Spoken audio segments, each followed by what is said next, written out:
Hello luminaries, I am Lactio. Please join me as we browse Reddit. This story comes from Boy.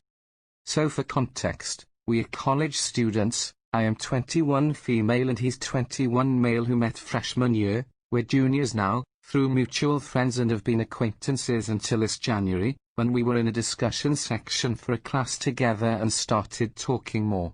It was just friendly, and stayed that way the whole time. I have had a string of not great romantic/sexual experiences in college and have sort of put a full pause on flirting, dating, etc. for a while, and have always been very blunt with my friends, including him, about it. Since the pandemic hit, I moved back home and we only communicate over text now. Let's just call him James. James's roommate, Leon, 22 male, is tight with one of my best friends, Sam, 21 male. Leon decided to move back home when school shut down as well, and while he was packing, he came across a rolled-up small print in the back of their shared closet, and unrolled it to see if it belonged to him or not. The image was a drawing of a girl nude performing an explicit act, and she looks exactly like me. Like I'm not even really friends with Leon, and he immediately thought, oh, that kind of looks like Boy. Face, body type, even both of my birthmarks, one in a very noticeable spot and one he would only know about from me mentioning it in passing, is all eerily similar to me. Leon immediately got spooked and took a photo of it and sent it to Sam because he thought I should be notified of the print's existence. Sam forwarded it to me and I found the original artist's Twitter handle off the signature. He's a not safe for work artist who also does commissions and will often post those commissions after completing them, and sure enough, I scrolled back far enough to find what is basically my naked body drawn on this man's timeline, posted all the way back in February, which means James had paid for it like months ago, maybe right when we found out we had a class together. I've been talking to him for months and he's had this for basically the whole time. This discovery was 2 weeks ago and I feel freaking disgusting and honestly violated. I stopped talking to him for the most part, but I am afraid that he will circulate the image more if I stop speaking to him entirely or tell him that I know. His roommate promised not to say anything because he was pretty disgusted too, and as far as I know he stayed true to that. I want to cut James off completely and I want the artist to remove the post of the commission from his Twitter, but I'm so scared and ashamed to reach out because I hate drawing more attention to the fact that this drawing even freaking exists, and I shudder thinking about the artist possibly using reference photos of me for the drawing. So, I guess my advice requests are: 1. Should I bother trying to get the post taken down, and if I do, how do I make sure he does it? 2. Should I confront James? I never want to speak to this man again, but I would be mortified if he circulated the image at all. Should I just block him? Is there someone I should report him to or something? 3. Is this an overreaction and should I do nothing? I haven't told any of my friends besides the one who informed me because it makes me so uncomfortable and I need an outside perspective. I have never shown any kind of sexual interest in this man and just wanted to be his friend, and she showed absolutely zero interest in me as well. He's had this image for months, all while still talking to me, and it makes me feel so freaking icky and brings back memories of aforementioned horrid sexual experiences, and I just don't want to be around him. Sorry if this was overly long, I'm just really over my head here. TLDR, found out my quote-unquote friend commissioned a not safe for work drawing that is unmistakably of me from an artist on Twitter, and I don't know how to remove him from my life without worrying about him circulating it or how to get it taken down from Twitter. Edit, oh my freaking god. Apparently I'm pioneering a new front in revenge. Thanks guys, very cool. I'm slowly parsing through comments. There's no way I can reasonably respond to all of them, but sincerely thank you all so much for your time and consideration. I really appreciate it, and I am taking all of it to heart. Also, when I posted this I was not expecting this much attention, so I've removed some more identifying details and comments. A couple more things. I'm seeing some hate for not safe for work artists in the comments, and I don't want it to sound like I agree with that. Might not be my cup of tea, but it's still valid. But I hope maybe this can be a reminder to artists, not safe for work or not, of the power you have with your depictions, and to make sure your commissions aren't going to unknowingly hurt anyone. Second, for people asking, I don't really have an update to give right now because I haven't done anything yet or formed a plan, but I guess I can edit again or post an update when I do. And lastly, to the angry men who think I should be grateful and take it as a compliment because hey, it'll keep him from raping you, I mean it from the bottom of my heart when I tell you to go freak yourselves. This is a uniquely sensitive issue. Oh boy, you should most definitely reach out to the artist. If they possess a shred of decency, they will remove the post. You should also address James about the picture. You have to communicate to him what he did is unacceptable. There may be fallout from it, but not addressing it is not a reasonable solution. It will continue to weigh on your mind and slowly corrode what makes you uniquely special. This story was brought to us by Thora Seaweed. So, I am a 22-year-old female living independently.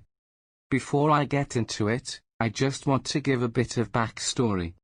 I was adopted as a baby by my adoptive parents and raised believing that my bio dad abandoned me when he found out my bio mom was pregnant and that my bio mom gave me up because she was too young for a baby.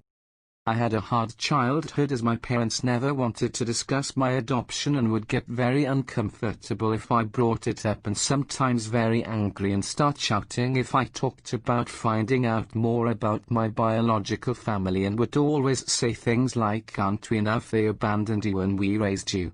My adoptive dad also struggled with anger issues and would yell at me a lot, so we have a strained relationship, but he tries to stay close. My adoptive mom is always calling me and wanting to stay in my life as well. They are nice but can be angry and guilt trip me a lot into doing what they want. Now when I was 18, I decided I wanted to find out more about my biological family, and I searched for them using some documents I found plus the help of my aunt. I did find my biological dad, which confused me as they said that he abandoned me and didn't want anything to do with me. I told my parents and they screamed at me and scared me so much and told me that my bio mom put whatever name she could think of on my birth certificate and that he did abandon me and that I was horrible for doing this behind their backs and that they should be enough. They made me promise to never reach out and that he wasn't my bio dad. I did what they said and didn't contact him as I believed them. Well, when I was 20, I decided to look him up again and found his Facebook and saw that he posted birthday posts on my birthday wishing his daughter a happy birthday and a few other posts about birth parents. This felt like enough information plus his pictures that it was him, and I reached out. He was overjoyed and very excited and emotional to talk. After texting back and forth with him skirting questions about the adoption, we decided to meet in person as he didn't live that far away. When we met up it was very emotional and we talked for hours. He eventually told me that he wasn't told he had a child and that he found out that he did after the adoption. He petitioned for a paternity test and it was positive, but they didn't give him custody as I was 13 months old at this point. He was heartbroken and tried to set up visitation, but my adoptive parents denied him, and that was that. I felt so betrayed and disgusted with my adoptive parents and feel like they kept me from my bio dad. I don't know how to move past this. I also found out who my bio mom is, but she passed away a few years ago due to suicide.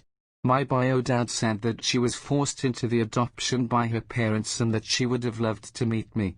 I've been so upset and heartbroken ever since finding all this out. I decided to confront my parents with this information, and they at first denied it and told me he just wanted money, he never asked and all he wants is a relationship, but eventually my mom broke and said that they raised me first and that they wanted a baby for so long after dealing with infertility and that they didn't want to lose me. They also aren't supportive of the relationship with my bio dad. I am unsure now how to move forward. I've met my bio dad's wife and their two kids, 13-year-old male and 10-year-old male, who have embraced me into their family and are both lovely people.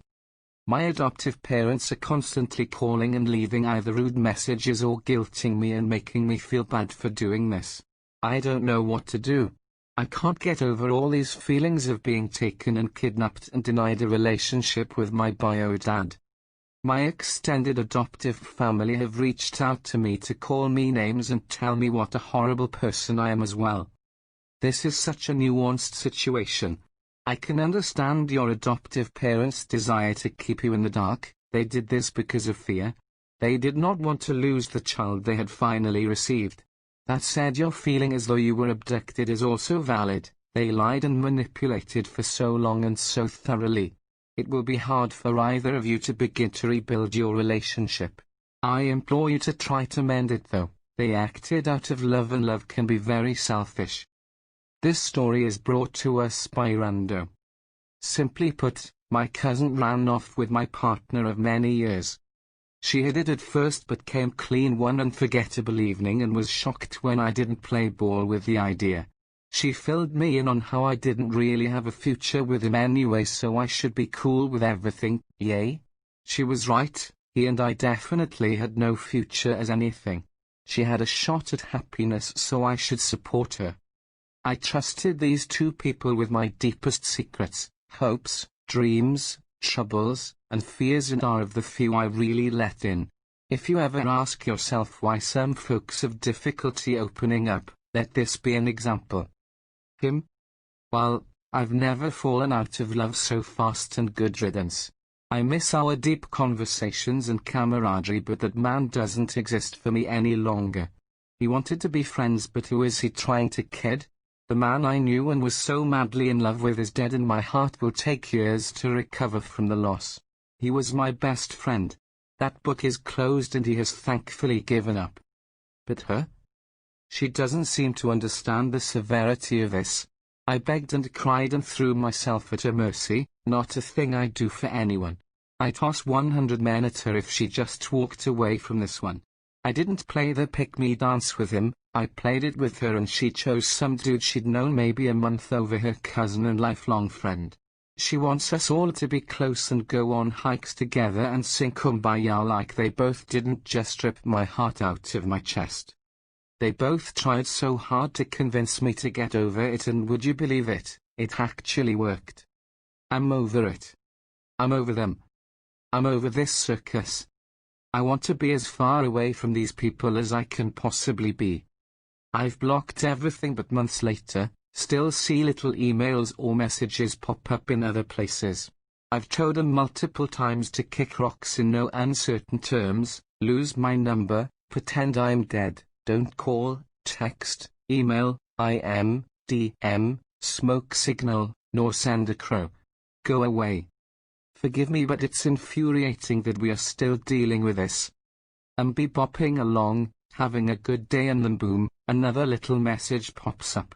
Sometimes it is a threat, sometimes it is an apology, sometimes it's confusion about why we aren't speaking.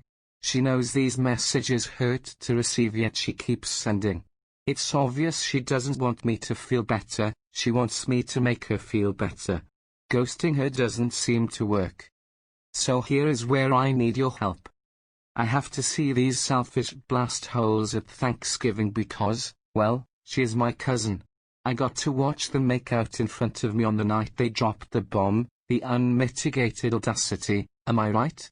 And now I get to sit at a table with them and smile. No way around it. I haven't engaged in months and don't plan to anytime soon, but I can't avoid them forever. What do I say to her when she corners me? I think of these people and feel nothing but hurt where there was once nothing but love. Don't hate them, just want them gone. I don't want to be reminded of their horridness. Don't want to think about the way he kisses her like he used to kiss me, or the way he smiles at her the way he smiled at me.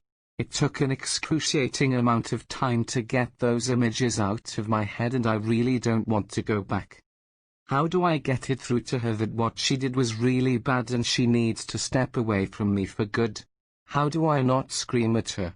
Please, just make this all go away. I'm getting better every day, really, but come on, give a girl a break here. May even break no contact and send this link next time she reaches out. Edit 1, cease and desist / legal avenue is not on the table. Shouldn't have to go there. Also, we aren't exactly teenagers here on a CW show. This is beyond ridiculous. Grown adults should be beyond this, I know. Edit 2, Thanksgiving is a big deal in our fam. We see people we don't usually see that are dear to us. I shouldn't have to skip because they are stupid. Is there a magic sentence or two I can use to get my point across if I have to? What am I not explaining correctly? Edit 3, you guys are awesome. I'm really glad it is not just me that finds this absolutely insane. As much as I'd love to get restraining orders and send a plague upon their house and throw their bodies in a river, what I'd love more is to simply make them shut up. I'm looking at the long game here where 5 or 10 years down the road she is still family and I can't avoid her forever. Maybe I do skip this year's festivities and the family will understand. But I can't skip them all forever and it will come up between us long after the rest of the family has moved on. What can I say to her to make her grasp that she needs to step away from me? What simple, rudimentary language can I speak to portray how horrid she is behaving by forcing herself on me? I think user Nix formed a clear and effective response, stating, I'd skip this year's festivities but with her I'd reply back with, after everything you both did to me, we are not friends, we are not casual acquaintances, and I sure as hell don't even look at you as family anymore. You're nothing to me. I've moved on, and in doing so I realized the people I want in my life and a lying manipulative ex-cousin and cheating lying ex is not anyone I want to have any association with, so stop emailing me, calling me, DMing me, or texting me because I don't care. You two are toxic and manipulative and aren't worth my time or my friendship. So, move on because I've never looked back.